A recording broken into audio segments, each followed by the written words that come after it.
Guys আপনারা দেখছেন যমুনা ভবন চ্যানেলে টমেটোর চাষ। এই যে টমেটো হয়েছে, এত পরিমাণে টমেটো হয়েছে যে বিক্রি করার জন্য মার্কেটে পর্যাপ্ত দাম পাওয়া যাচ্ছে না।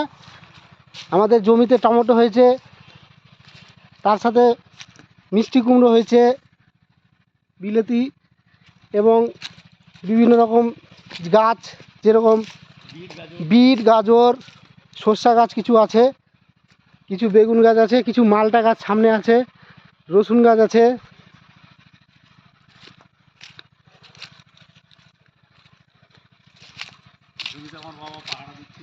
দেখছেন এই যে বিট গাছ, এই যে আমার বাবা পাহারা দিচ্ছে জমিতে, কেউ যেন টমেটো না তুলে নিয়ে যেতে পারে। পাখি টাকি টমেটো খাক, অসুবিধা নেই।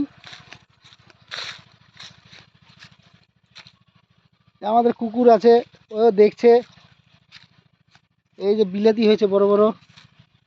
আয় আয় আয় আয় আয় আয়,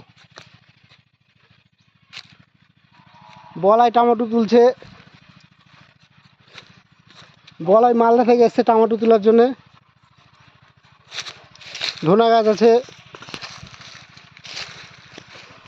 তারপরে গ্রাম বাংলা থেকে হারিয়ে যাওয়া প্রাচীন ঐতিহ্যময় গাছ, বিলাই হাঁচি গাছ আপনারা দেখছেন ক্যারি পাতা, যে ক্যারি পাতার গাছ। টমেটো পেকে আছে ভালোই। বনৌষধি বন নিম গাছ, ক্যারি পাতা, মানে প্রাকৃতিক যে সমৃদ্ধ ভেষজ গুণ সব কিছু আমাদের এখানে আছে।